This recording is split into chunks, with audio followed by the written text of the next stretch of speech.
Hello साथियों, आप सभी का स्वागत है 7-Eleven स्टडी यूट्यूब चैनल पर। जैसा कि आप सभी को पता है कि हमारे इस चैनल पर आपको पुराने प्रश्न पत्र हल करवाए जाते हैं, जिसमें राजस्थान जीके, राजस्थान हिस्ट्री होता है, राजस्थान आर्ट कल्चर होता है, राजस्थान ज्योग्राफी होता है। तो उसी कड़ी में एक और नए पेपर के साथ हम आपके सामने प्रस्तुत हुए हैं, जो कि हम आपसे साझा करने वाले हैं। तो चलते हैं सीधा ही, ज़्यादा टाइम वेस्ट ना करते हैं, सीधे 101 से अपना राजस्थान जीके स्टार्ट है, तो सीधे अपना आ जाते हैं 101 पर। ठीक है, ये 101वां क्वेश्चन आपके सामने है। ये आ गया। ठीक है, इसको बड़ा कर लेते हैं, विजिबिलिटी आपकी आसान हो जाए, आसानी से आपको क्वेश्चन दिख सके। तो ये बड़ा हो गया।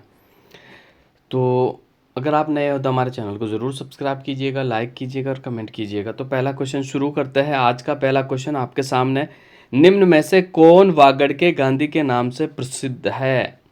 तो अर्जुन लाल सेठी, माणिक्य लाल वर्मा, भोगीलाल पांड्या और राम नारायण चौधरी। तो इसका जो राइट आंसर हो जाएगा आपका बिल्कुल ऑप्शन नंबर सी आपका बिल्कुल राइट आंसर हो जाएगा, कि वागड़ के गांधी के नाम से जिसे जाना जाता है, वो किसे जाना जाता है? भोगीलाल पांड्या को जाना जाता है। किसे जाना जाता है? भोगीलाल पांड्या को जाना जाता है।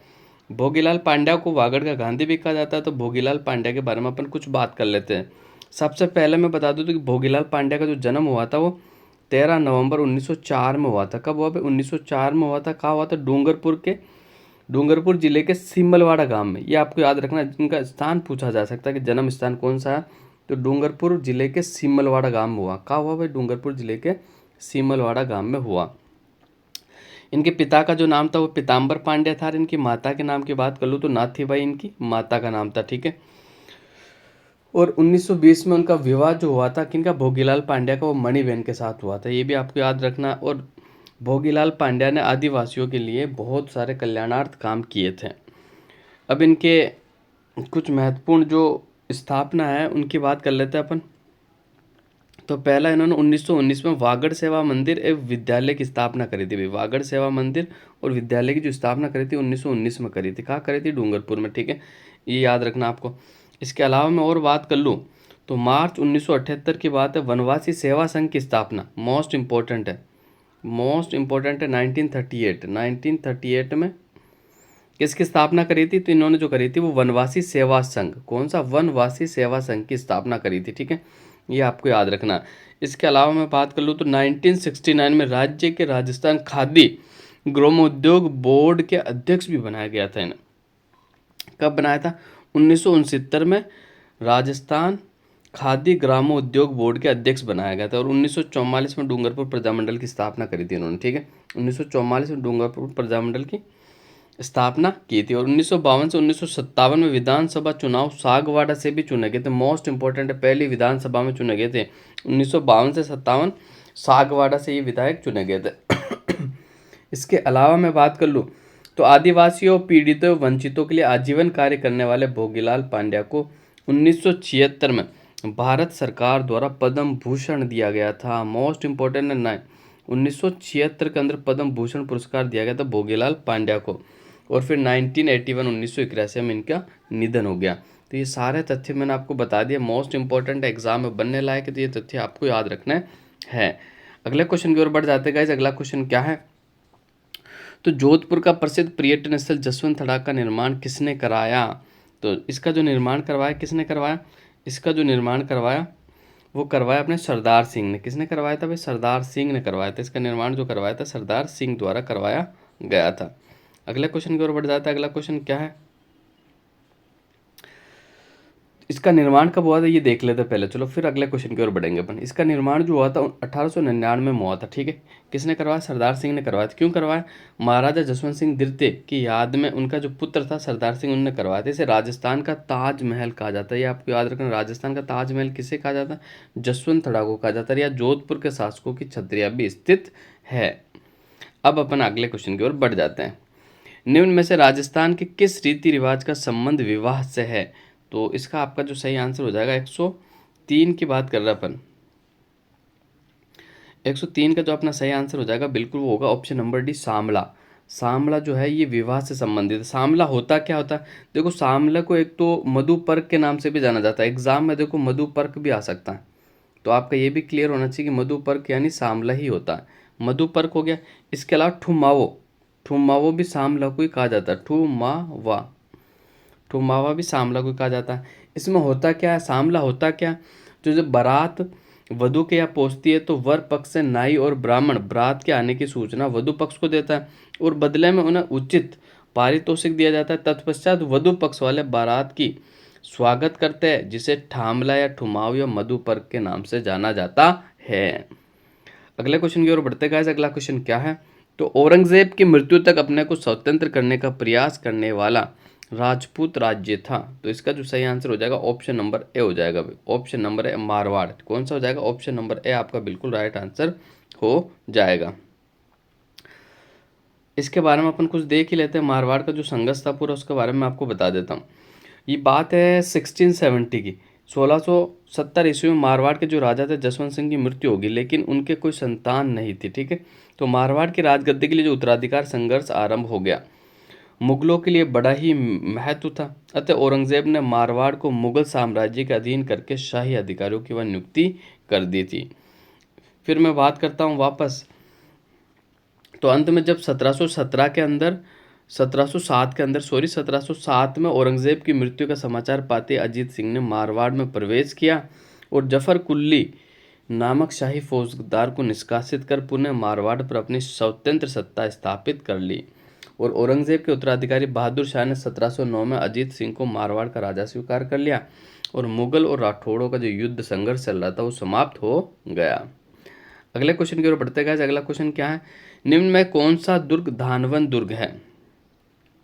धानवन दुर्ग जो समतल या रेगिस्तान में बना होता है उसे धानवन दुर्ग की श्रेणी में आता है। तो ऑप्शन नंबर सी आपका बिल्कुल राइट आंसर हो जाएगा। जैसलमेर दुर्ग जो है धानवन दुर्ग की श्रेणी में आता है। ठीक है, घाघरोन दुर्ग आपका जल दुर्ग की श्रेणी में आता है। आमेर का दुर्ग आपका गिरी दुर्ग की श्रेणी में आता है और अचलगढ़ भी आपका गिरी दुर्ग की श्रेणी में आता है। तो अपन देख लेते हैं जैसलमेर दुर्ग के बारे में कुछ पढ़ ही लेते हैं। जैसलमेर दुर्ग की जो नींव रखी गई थी वो किसके द्वारा रखी गई थी, राव जैसल के द्वारा रखी गई। किसके द्वारा, राव जैसल के द्वारा रखी गई थी। आपको याद रखना, राव जैसल भाटी ने इसका निर्माण करवाया था। ठीक है, कब करवाया था ये आपको इंपॉर्टेंट है, तो मैं आपको बताता हूँ। 12 जुलाई 1155 को। ठीक है, 12 जुलाई 1155 को इसका निर्माण करवाया गया था। ठीक है, लेकिन इसको पूर्ण जो करवाया था वो इसके पुत्र शालिवाहन द्वितीय के द्वारा इसका पूर्ण करवाया गया था। ये भी आपको याद रखना। ठीक है, और ये दुर्ग त्रिकुटा आकृति का है। इसमें 99 बुर्ज है। कितनी बुर्ज है इसमें, 99 बुर्ज है। 99 बुर्ज वाला जो दुर्ग है वो जैसलमेर का किला है। ये गहरे पीले रंग के पत्थरों से निर्मित है, जो धूप, सूर्य की धूप में भी एकदम स्वर्णिम आभा बिखेरते हुए दिखाई देते हैं। इसी वजह से इसे सोनारगढ़ भी कहा जाता है और इसे राजस्थान का अंडमान और रेगिस्तान के गुलाब के नाम से भी जाना जाता है। इसकी एक विशेषता है बड़ी शानदार, ये बिना चूने के सिर्फ पत्थर पर पत्थर रखकर बनाया गया है और जो इसके स्थापत्य की अनूठी विशेषता है। जैसलमेर दुर्ग विश्व का एकमात्र ऐसा किला है जिसकी छत लकड़ी की बनी हुई है। मोस्ट इंपॉर्टेंट तथ्य मैं आपको बता रहा हूँ, विश्व का एकमात्र दुर्ग ऐसा है जिसकी छत लकड़ी की बनी हुई है। इसके अलावा मैं बात कर लूँ तो जैसलमेर दुर्ग में हस्तलिखित ग्रंथों का एक दुर्लभ भंडार भी है, जिसे जीन भद्र सूरी ग्रंथ भंडार के नाम से जाना जाता है।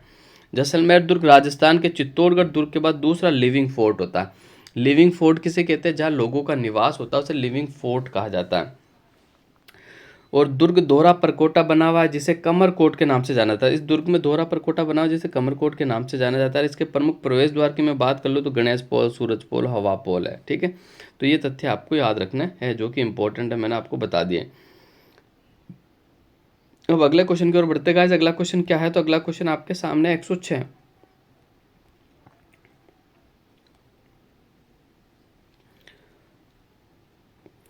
हेमचंद्र द्वारा रचित महावीर चरित में उल्लेखित कुमार पाल किस राजवंश से था। तो 106 का जो आपका राइट आंसर हो जाएगा बिल्कुल ऑप्शन नंबर बी, चालुक्य राजवंश से संबंधित था। कुमार पाल का जो संबंध था कौन से राजवंश से था, तो चालुक्य से था। ठीक है, इसका जो आपको वर्णन मिलता है कहाँ मिलता है, ये महावीर चरित्र में मिलता है। महावीर चरित्र के जो रचयिता है वो कौन है, तो हेमचंद्र है। ये आपको याद रखना है। अगले क्वेश्चन के ऊपर जाते गाइस। अगला क्वेश्चन आपके सामने है, पिछवाई किस चित्र शैली से संबंधित है, ये आपको बताना है। यानी पिछवाई किस चित्रकला शैली से संबंधित है ये आपको बताना है। तो 107 का अपन देख लेते हैं। सबसे पहले अपन इसको अच्छे से देख लेते हैं। इसका जो संबंध है वो नाथद्वारा शैली से। ऑप्शन नंबर बी आपका बिल्कुल राइट आंसर हो जाएगा। इस शैली में क्या आता है, इस शैली में वल्लभ संप्रदाय का प्रभाव, आपको याद रखना कौन सी, वल्लभ संप्रदाय का प्रभाव है, ठीक है। दूसरा मैं बता दूं तो श्रीनाथ जी को या कृष्ण के प्रतीक मानकर पूजा की जाती है। इसी कारण कृष्ण लीलाओं पे जो चित्रों को अंकित करने की जो प्रथा है वो प्रचलित हुई है।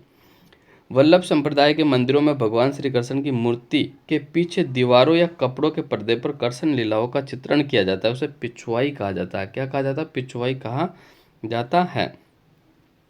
इसके अलावा मैं बात कर लूँ नाथद्वारा शैली का जो स्वर्ण काल माना जाता है वो राज सिंह के काल को माना जाता है, और इस शैली को वल्लभ शैली के नाम से भी जाना जाता है, ठीक है। और इसके नाथद्वारा शैली के मैं चित्रकारों की बात कर लूँ तो देखो, पहले तो दो महिला चित्रकार है वो आपको याद रखना है, एक तो कमला, दूसरा आपका इलायची। ये तो दो महिला चित्रकार हो गए।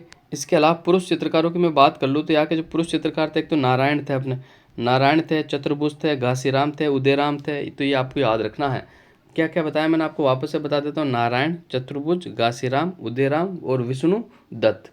तो ये आपको नाम रखना है, जो कि पुरुष चित्रकार थे। कौन सी शैली के, ये अपने थे पिछवाई शैली यानी नाथद्वारा शैली के, ठीक है। अगले क्वेश्चन की ओर बढ़ जाते हैं गाइस। अगला क्वेश्चन क्या, अगला क्वेश्चन आपके सामने है। नड़ वाद्य यंत्र राजस्थान के किस क्षेत्र में अधिकांशतः प्रयुक्त होता है, ये आपको बताना है। तो इसका जो राइट आंसर हो जाएगा ऑप्शन नंबर ए, जैसलमेर के अंदर नड़ वाद्य यंत्र प्रयुक्त होता है। अभी कहाँ प्रयुक्त होता है, जैसलमेर के अंदर। नड़ होता क्या, तो उसकी मैं बात कर लेता हूँ। इसकी जो आकृति होती है वो मस्क के समान होती है। नड़ की जो आकृति होती है वो मस्क के समान होती है, ठीक है, जिससे मुंह पर टेढ़ा रखकर बजाया जाता है। कैसे बजाया जाता है, मुंह पर टेढ़ा रख के बजाया जाता है, और इसे नगाड़ों की संगत में बजाया जाता है। किसकी संगत में बजाया जाता है, नगाड़ों की संगत में बजाया जाता है। और ये चरवाओं और भोपों का प्रमुख वाद्य यंत्र जैसलमेर क्षेत्र में सर्वाधिक प्रचलित है। और इसके जो प्रमुख वादक है वो कौन है, तो कर्णा भील है भाई। कौन है, कर्णा भील, ये आपको याद रखना है। नड़ के जो प्रमुख वादक है वो कौन है, कर्णा भील।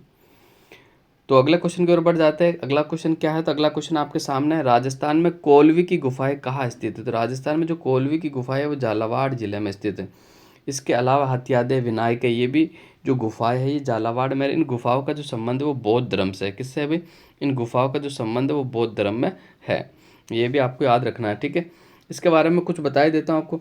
राजस्थान के जो झालावाड़ जिले का शहर का मुख्यालय से 90 किलोमीटर दूर एक कोलवी गाँव है, जिसमें लगभग 2000 साल पुरानी बौद्ध गुफाएं मिली है, जिन्हें कोलवी गुफाएं कहा जाता है। कोलवी गांव में मिली थी, और इसके आसपास बौद्ध सभ्यता के प्रमाण भी मिले, ठीक है।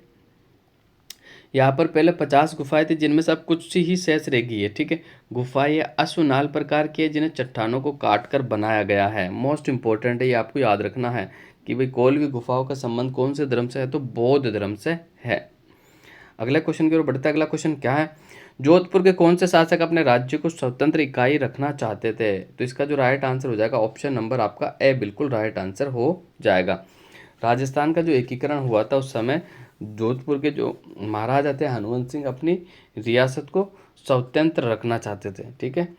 और ये पाकिस्तान में मिलना चाहते थे, लेकिन बाद में इन्हें राजस्थान के अंदर ही इनका एकीकरण कर दिया गया था। राजस्थान का जो एकीकरण हुआ था वो 8/7/14, आपको याद रखना 8/7/14, 8 वर्ष 7 दिन 14 दिनों में पूर्ण हुआ था। ये आपको याद रखना। राजस्थान का एकीकरण 7 चरणों में कंप्लीट हुआ था। कितने चरणों में हुआ था कंप्लीट, 7 चरणों में कंप्लीट हुआ था। ये भी आपको याद रखना है, जो कि मोस्ट इंपॉर्टेंट तथ्य है। अगला क्वेश्चन की ओर बढ़ जाते हैं गाइस। अगला क्वेश्चन क्या है, तो अगला क्वेश्चन ये आपके सामने है। निम्न को सुमेलित कीजिए, नीचे दी गई कूटों की सहायता से सही उत्तर का चयन कीजिए। पक्षी अभ्यारण्य किसे कहते हैं, तो पक्षी अभ्यारण्य आपका केवलादेव कहा जाता है। बाघ परियोजना आपकी रणथंभौर हो जाएगी। कृष्ण मृग आपका ताल छापर हो जाएगा। तो उड़न गिलेरी सीता माता में आ जाएगी। इसका जो आपका राइट आंसर हो जाएगा 1 2 3 4, ऑप्शन नंबर सी आपका बिल्कुल राइट आंसर हो जाएगा 1 2 3 4। अगले क्वेश्चन की ओर बढ़ जाते हैं। अगला क्वेश्चन क्या है, सुमेलित करना आपको। जवाहर सागर बांध, राणा प्रताप सागर बांध, उमेद सागर बांध और माही बजाज सागर बांध। तो मैं आपको बताता हूँ, माही बजाज सागर बांध आपका बांसवाड़ा में पड़ता है, उमेद सागर बांध आपका भीलवाड़ा में पड़ता है, राणा प्रताप सागर आपका चित्तौड़ में पड़ता है, जवाहर सागर बांध जो आपका कोटा में पड़ता है। तो इसका जो राइट आंसर हो जाएगा आपका BADC,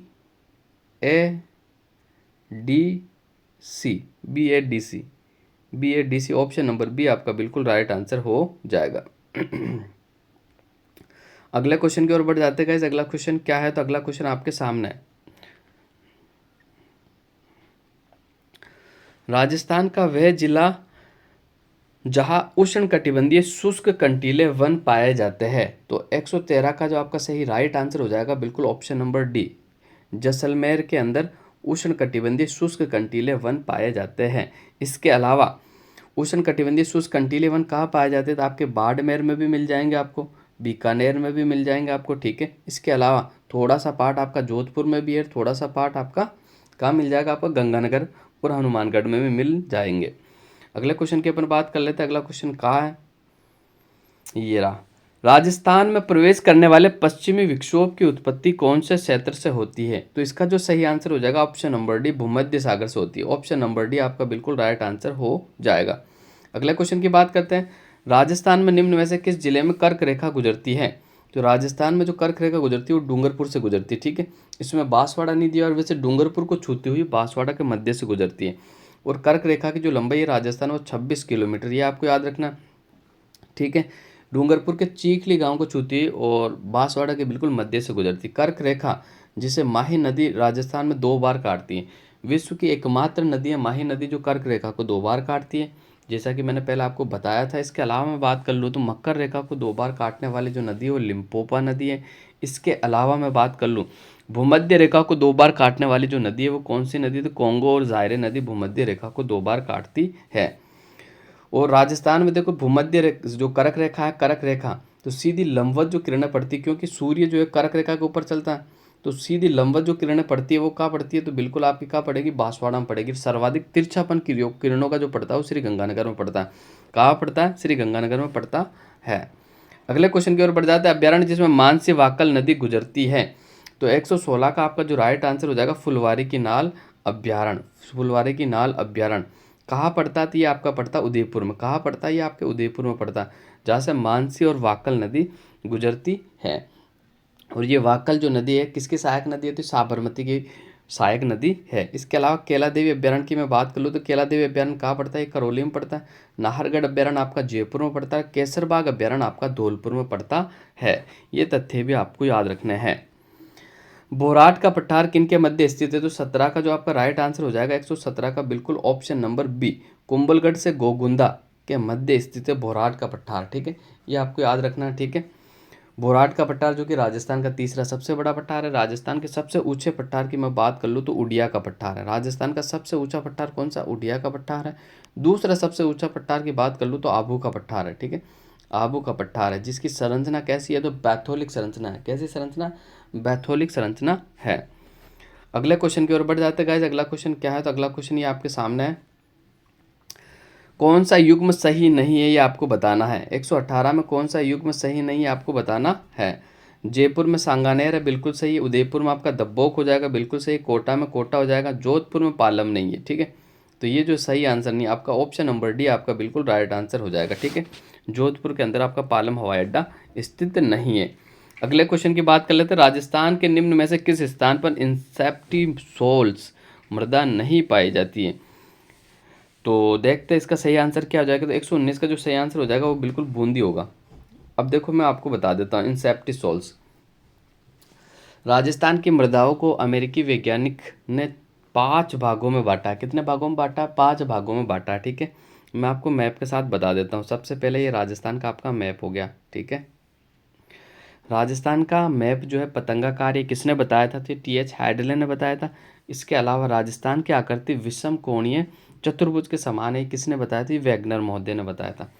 अब जो 5 प्रकार की मृदा है ना, राजस्थान को अपन बांट लेते हैं। आप ये बांट लिया मैंने, ये आपकी अरावली हो जाएगी, और ये आपका हाड़ौती का पठार हो जाएगा, और ये आपका पूर्वी मैदान हो जाएगा। क्लियर, ठीक है। ये आपकी अरावली जा रही है, ये अरावली जा रही है आपकी यहाँ से, ठीक है। ये आपकी अरावली हो जाएगी। तो यहाँ ये वाला जो पार्ट है इसको बांटा एरिडोसोल में, इसको बांटा एंटीसोल में। या जो हाड़ौती के पठार में जो पाई जाती है मिट्टी वर्टिसोल, और यह जो पाई जाती है अल्फीसोल। कौन सी, अल्फीसोल। और देखो यहाँ जो पाई जाती है इंसेप्टिसोल। इंसेप्टिसोल जो मृदा पाई जाती है वो पहाड़ी इलाकों में पाई जाती है। यानी राजस्थान में आप देख लो अरावली पर्वत जहाँ जहाँ है वहाँ के आसपास की जो मिट्टी है इसके ऊपर जस्ट इसके आसपास के जो जिले या इंसेप्टिसोल की मृदा पाई जाती है। तो सिरोही में भी पड़ती है, भीलवाड़ा में भी आ जाती है, थोड़ी राजसमंद में आ, लेकिन बूंदी का तो है ही नहीं, बिल्कुल अलग है। तो इसलिए इसका जो सही आंसर हो जाएगा बूंदी। ऑप्शन नंबर डी आपका बिल्कुल राइट आंसर हो जाएगा। 120 क्वेश्चन की बात करता हूँ मैं। थार मरुस्थल में रात्रि का तापमान गर्मियों में अचानक गिर जाता है क्योंकि, तो इसका जो राइट आंसर होगा आपका ऑप्शन नंबर सी हो जाएगा कि वातावरण में शुष्कता है, स्वच्छ आकाश है, मिट्टी की बलुई प्रकृति और वनस्पति का अभाव है। तो ऑप्शन नंबर सी आपका बिल्कुल राइट आंसर हो जाएगा। अगले क्वेश्चन की मैं बात करता हूँ। अगला क्वेश्चन क्या है, तो अगला क्वेश्चन आपके सामने है। निम्नलिखित में से कौन सी राजस्थान की अंतः प्रवाही नदी नहीं है? तो 121 का जो आपका राइट आंसर हो जाएगा कौन सा? ऑप्शन नंबर डी आपका बिल्कुल राइट आंसर हो जाएगा। ऑप्शन नंबर डी आपका बिल्कुल राइट आंसर हो जाएगा। कोठारी नदी जो है ये तो बनास की सहायक नदी है। कोठारी नदी पर मेजा बांध बना हुआ भीलवाड़ा में, ठीक है। बाकी ये जो है गग्गर नदी, साबी नदी और कांटली नदी, ये जो है आपकी अंत्य प्रवाही नदी है। राजस्थान में सबसे छोटी अंत्य प्रवाही नदी कौन सी है? तो वो काकनीय नदी है, जो कि जैसलमेर वाली है, जिसे स्थानीय भाषा में मसूर कहा जाता है, और वो अपना जल बूझ झील में उड़ेलती है। इसके अलावा सबसे बड़ी अंत्य प्रवाही नदी की मैं बात कर लूँ तो गग्गर नदी है, ठीक है। सबसे बड़ी अंत्य प्रवाही नदी की बात कर लूँ तो गग्गर नदी है। ये हिमाचल प्रदेश के कालका प्रदेश से बहती बहती बहती राजस्थान के हनुमानगढ़ से होती हुई पाकिस्तान के फोर्ट अब्बास तक पहुंच जाती है। तो ये अंत्य प्रवाही नदी है। इसके अलावा अगले क्वेश्चन की बात कर लेता हूँ मैं। अगला क्वेश्चन क्या है, तो अगला क्वेश्चन आपके सामने है। राजस्थान का वह जिला जिसकी सीमा मध्य प्रदेश और गुजरात से लगती है, ये आपको बताना है। तो ये राजस्थान का मैप बनाता हूँ पहले मैं अच्छे से। ये राजस्थान का मैप बनाया। राजस्थान की आकृति पतंगाकार है, किसने बताया? तो ये बताया था अपने TH हेडलैंड। जबकि राजस्थान की आकृति विषम कोणीय चतुर्भुज के समान, ये वैगनर मोदी ने बताया था। तो अब पूछा है कि गुजरात और नीचे ये बांसवाड़ा जो है ना, बांसवाड़ा, यहाँ से सीमा चालू होती है किसकी? मध्य प्रदेश की, यहाँ खत्म हो जाती है, यहाँ से गुजरात की शुरू होती है। तो बांसवाड़ा जो है, Banswara option number A, Banswara जो मध्य प्रदेश और गुजरात के साथ सीमा बनाता है, ये आपको याद रखना। इसके अलावा मैं बात कर लूँ तो देखो, ये इतनी जो लंबी सीमा है, इतनी जो लंबी सीमा है, ये अंतर्राष्ट्रीय सीमा है जो कि पाकिस्तान के टच होती है 1070। कितने जिले टच होते हैं? तो 4 जिले टच होते हैं। कौन कौन से? गंगानगर, बीकानेर, जैसलमेर और बाड़मेर, ये 4 जिले। सर्वाधिक जो सीमा बनाता है वो जैसलमेर बनाता है 464, और सर्वाधिक न्यूनतम जो बनाता है वो बीकानेर बनाता है 168। ये तथ्य भी आपको याद रखना है। अगले क्वेश्चन की ओर बढ़ जाते हैं। Question number 123। 123वां क्वेश्चन क्या है? पंचतंत्र चित्रांकन किस चित्र शैली की प्रमुख विशेषता है? तो 123 का जो आपका राइट आंसर हो जाएगा वो मारवाड़। ऑप्शन नंबर सी आपका बिल्कुल राइट आंसर हो जाएगा। पंचतंत्र चित्रांकन किस चित्र शैली की प्रमुख विशेषता है? तो ऑप्शन नंबर सी आपका बिल्कुल राइट आंसर हो जाएगा। अगले क्वेश्चन की ओर बढ़ते गाइस। अगला क्वेश्चन क्या है? आमेर का जगत शिरोमणि मंदिर डैश के लिए प्रसिद्ध है? तो 124 का आपका जो सही आंसर हो जाएगा ऑप्शन नंबर बी बिल्कुल राइट आंसर हो जाएगा। करसण के काले पत्थर की मूर्ति के लिए प्रसिद्ध है, ये आपको याद रखना है। करसण के काले पत्थर की मूर्ति के लिए प्रसिद्ध है। आमेर के जगत शिरोमणि मंदिर का निर्माण जो करवाया था वो मानसिंह की रानी कनकावती ने करवाया था। उनका जो पुत्र था जगत सिंह, जिनकी की अल्पायु में जिनकी मृत्यु हो गई थी, ठीक है, असमय उनकी मृत्यु हो गई थी, तो उनके याद के अंदर, अपने पुत्र की याद के अंदर रानी कनकावती ने जगत शिरोमणि मंदिर का निर्माण करवाया है। अगला क्वेश्चन की ओर बढ़ जाता है। अगला क्वेश्चन क्या? अगला क्वेश्चन आपके सामने। राजस्थान की किस सुपरिचित महिला ने यह कहा था कि बिना आर्थिक मजबूती के राजनीतिक स्वतंत्रता का कोई अर्थ नहीं है? तो इसका जो आपका राइट आंसर हो जाएगा 125 का ऑप्शन नंबर सी बिल्कुल राइट आंसर हो जाएगा। शांति द्विवेदी ने कहा था। मोस्ट इंपॉर्टेंट क्वेश्चन है, आपको याद रखना है कि बिना आर्थिक मजबूती के राजनीतिक स्वतंत्रता का कोई अर्थ नहीं है। कथन किसका है? तो ये शांति त्रिवेदी का है। बिल्कुल मोस्ट इंपॉर्टेंट क्वेश्चन है, बिल्कुल आपको याद रखना, वापस से बनेगा। राजस्थान के किस क्षेत्र के पंधारी के मोदक मिष्ठान प्रसिद्ध है? तो इसका जो आपका राइट आंसर हो जाएगा option number C. Option number C जो है बिल्कुल राइट आंसर हो जाएगा, बीकानेर के। अगले क्वेश्चन की ओर बढ़ता है। अगला क्वेश्चन क्या है? करौली राज्य और अंग्रेजों के मध्य संधि कब हुई थी? तो 127 का आपका जो राइट आंसर हो जाएगा बिल्कुल ऑप्शन नंबर ए, 9 नवंबर 1817 को हुई थी। कब हुई थी? करौली राज्य और अंग्रेजों के मध्य जो संधि हुई थी 9 नवंबर 1817 को हुई थी, ठीक है। तो ये तथ्य आपको याद रखना है। अगला क्वेश्चन की ओर बढ़ता है। अगला क्वेश्चन क्या है? तो अगला क्वेश्चन ये आपके सामने है। वर्षा में नाचते हुए मोर राजस्थान की किस चित्रकला शैली की विशेषता है? तो इसका आपका जो राइट आंसर हो जाएगा बिल्कुल बूंदी।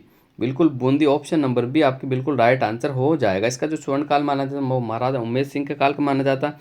और बूंदी शैली जो कि पक्षियों की महत्वपूर्ण शैली है, ठीक है। और कोटा शैली की बात कर लूँ तो शिकार शैली के नाम से जाना जाता है, इसे पक्षी शैली के नाम से जाना जाता है बूंदी शैली को, ठीक है। मोस्ट इंपॉर्टेंट है ये, बार बार जो तो कोटा शैली और बूंदी शैली के बारे में बार बार एग्जाम में सवाल बनता है। अगली बात कर लेते हैं मेहमद। मेहमद देश का आभूषण है, तो मेहमद जो पहना जाता है वो सिर में पहना जाता है। कहाँ पहना जाता है? सिर में। बोरला कहाँ पहना जाता है? सिर में पहना जाता है। राखड़ी कहाँ पहनी जाती है? सिर में पहनी जाती है। टीका कहाँ पहना जाता है? तो ये भी सिर में आपका पहना जाता है। अगला क्वेश्चन की बात कर लेते हैं, पश्चिमी राजस्थान की प्रधान बोली है। तो पश्चिमी राजस्थान की जो प्रधान बोली है वो कौन सी बोली है? तो ऑप्शन नंबर ए मारवाड़ी जो है पश्चिमी राजस्थान की प्रधान बोली, आपको याद रखना है। मेवाड़ी जो कि आपके दक्षिण राजस्थान में बोली जाती है, शेखावटी उत्तरी राजस्थान में, सीकर, चूरू, झुंझुनू, और वागड़ी जो बोली जाती है आपकी डूंगरपुर और बांसवाड़ा में वागड़ी बोली जाती है। शीतला माता का मुख्य मंदिर कहाँ स्थित है? तो शीतला माता का मुख्य मंदिर जो स्थित है जयपुर के चाकसू में है। कहीं पे? जयपुर के चाकसू में स्थित है। और इसका जो मेला लगता है ये बार बार एग्जाम में पूछा जाता है, तो आपको याद रखना, चैत्र कृष्ण अष्टमी को शीतला माता का मेला लगता है, ये आपको बिल्कुल याद रखना है। ठीक है, अगले क्वेश्चन की ओर बढ़ जाते हैं गाइस। अगला क्वेश्चन क्या है? तो अगला क्वेश्चन आपके सामने है, दक्षिणी पश्चिमी राजस्थान की प्राचीन सभ्यता का एक महत्वपूर्ण केंद्र था।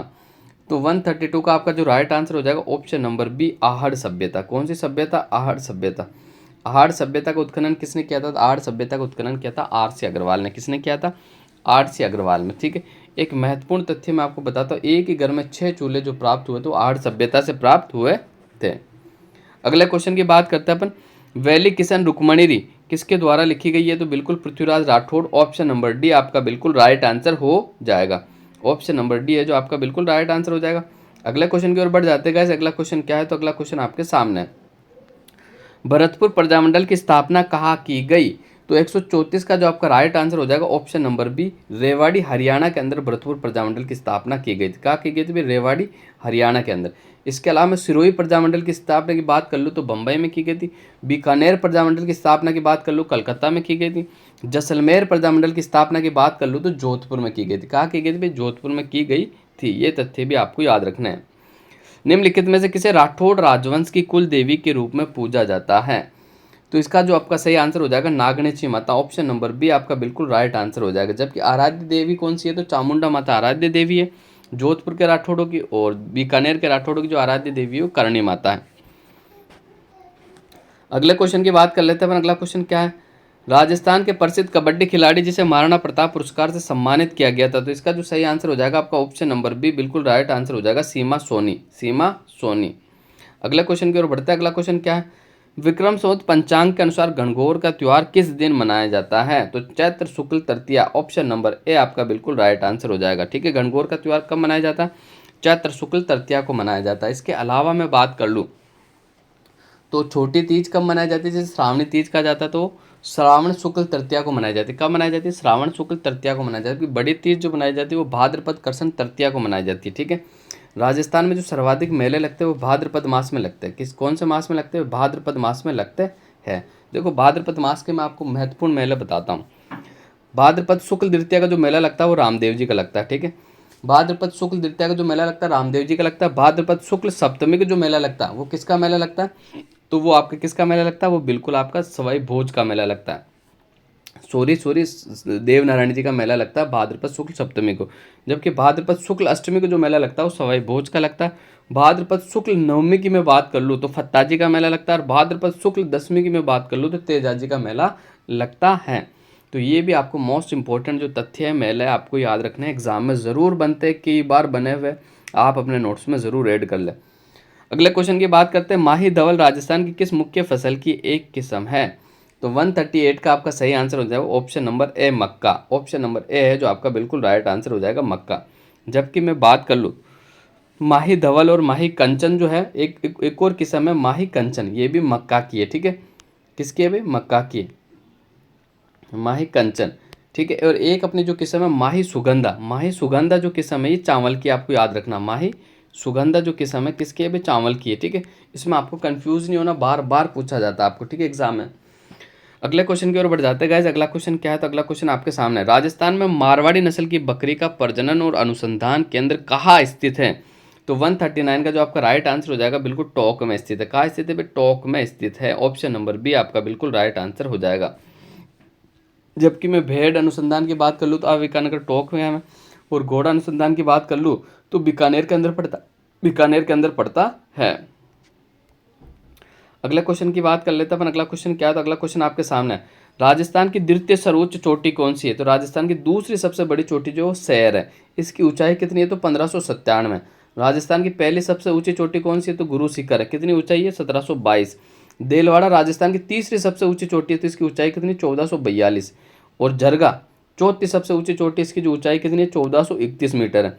और अचलगढ़ की मैं बात कर लूँ तो राजस्थान की पांचवी सबसे ऊंची चोटी है, इसकी ऊंचाई जो है 1380 मीटर है। कितनी है? 1380 मीटर। अगले क्वेश्चन की बात कर लेते हैं गाइस। अगला क्वेश्चन क्या है? राजस्थान का डाबला सिंगाना क्षेत्र किस खनिज के उत्पादन के लिए प्रसिद्ध है? तो 141 का जो सही आंसर हो जाएगा ऑप्शन नंबर ए, लोहे के लिए प्रसिद्ध है। ठीक है, किसके लिए प्रसिद्ध है? लोहे के लिए प्रसिद्ध है। जबकि मैं बात कर लूँ नीमला रायसेला, ये भी लोहे के लिए प्रसिद्ध। कहाँ पड़ता है ये स्थान? दौसा में पड़ता है। नाथरा की पाल और थुरुंडेर, ये भी लोहे के लिए प्रसिद्ध, उदयपुर में पड़ता है। जबकि मोरिजा बानोल जो कि सर्वाधिक लोहे का उत्पादन किया जाता है, ये आपके जयपुर में पड़ता है। अगले क्वेश्चन की बात कर लेते हैं। अमृतम जलम जल संरक्षण अभियान चलाया गया, तो 142 का आपका जो राइट आंसर हो जाएगा ऑप्शन नंबर सी, राजस्थान पत्रिका द्वारा चलाया गया, राजस्थान पत्रिका द्वारा। और इसमें क्या होता है? इसमें जो कि जो तालाब होते हैं, जो झीलें होती है छोटी छोटी, उनका जीर्णोद्वार करवाया जाता है, उन्हें वापस से जीवित किया जाता है। ठीक है, तो ये तथ्य भी आपको याद रखना। अगले क्वेश्चन की बात कर लेते हैं। बिसलपुर बांध राजस्थान की किस नदी पर स्थित है? तो बिसलपुर बांध जो स्थित है राजस्थान की कौन सी नदी पर? बनास नदी पर स्थित है। कहाँ स्थित है? टोंक में स्थित है। और राजस्थान का कंक्रीट से निर्मित एकमात्र बांध है। और वर्तमान में इसको स्काडा पद्धति द्वारा चलाया जाता है, यानी सारा ऑनलाइन होता है, सब कुछ ऑनलाइन कर दिया गया। ठीक है, इसके अलावा मैं बात कर लूँ तो राजस्थान में बिशलपुर बांध जो है सबसे प्राचीन बांध है, सबसे प्राचीन बांध है। ठीक है, और राजस्थान की भाव दृष्टि से सबसे बड़ा जो बांध है वो कौन सा है अपना? तो ये रावतभाटा चित्तौड़ वाला। ठीक है, और इसके अलावा मैं बात कर लूँ, राणा प्रताप सागर सबसे बड़ा हो गया। और लंबाई की दृष्टि से सबसे बड़ा जो बांध हो जाएगा वो माही बजाज सागर हो जाएगा। ठीक है, इसके अलावा मैं बात कर लूँ मिट्टी से निर्मित जो बांध है वो कौन सा? पाचना बांध है भाई, मिट्टी से निर्मित बांध पाचना बांध है। सबसे ऊंचे बांध की मैं बात कर लूँ तो जाखम बांध है। कौन सा बांध है? जाखम बांध है। अगले क्वेश्चन की बात कर लेते हैं। ऊंट की नाचना नस्ल डेस की है, तो आपको 144 का जो राइट आंसर हो जाएगा, नाचना जो नस्ल मिलती है आपको जैसलमेर में मिलती है। ऑप्शन नंबर बी आपका बिल्कुल राइट आंसर हो जाएगा। अगले क्वेश्चन की बात कर लेते हैं। राजस्थान का कौन सा जिला आर्द्र दक्षिणी पूर्वी मैदान के कृषि जलवायु प्रदेश में शामिल नहीं है? ये आपको बताना है। तो इसका जो सही आंसर हो जाएगा बिल्कुल ऑप्शन नंबर डी, उदयपुर शामिल नहीं। बूंदी है, कोटा है, बारा, झालावाड़, ऑप्शन नंबर डी बिल्कुल शामिल नहीं है। तो अगले क्वेश्चन की बात करते हैं गाइस। अगला क्वेश्चन आपके सामने है 146। उस वर्षा का नाम जो राजस्थान के शीतकाल में होती है, तो राजस्थान की जो सर्दियों में जो बरसात होती है उसे मावट के नाम से जाना जाता है। किसके नाम से जाना जाता है? मावट के नाम से जाना जाता है। अगले क्वेश्चन की मैं बात कर लेता हूँ। राजस्थान के कौन से भाग में बांस के वन पाए जाते हैं? तो 147 का जो आपका राइट आंसर हो जाएगा ऑप्शन नंबर सी, दक्षिणी भाग में।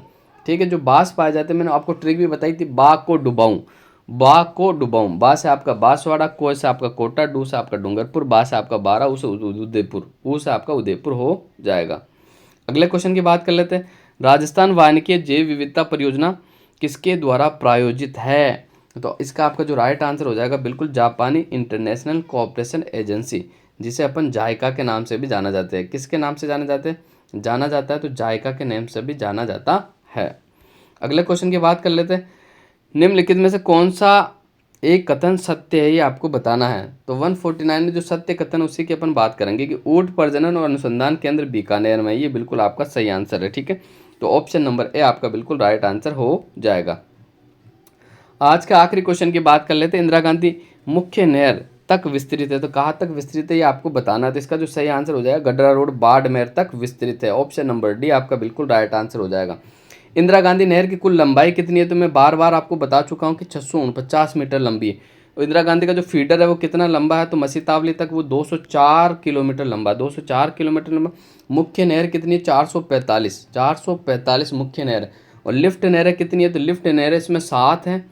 शाखाएं इसमें कितनी है? तो 9 शाखाएं है। 9 में से एकमात्र रावथर शाखा जो बाई तरफ से निकाली जाती है, बाकी जितनी भी शाखाएं वो सब दाई तरफ से निकाली जाती हैं। लिफ्ट नहरों में मैं बात कर लूँ तो सबसे बड़ी लिफ्ट नहर कंवरसेन लिफ्ट नहर है, सबसे छोटी जो लिफ्ट नहर है वो तेजाजी लिफ्ट नहर है। तो ये तथ्य भी आपको याद रखना है। आज के लिए बस इतना ही, अगले क्लास में आपसे फिर मुलाकात होगी गाइस।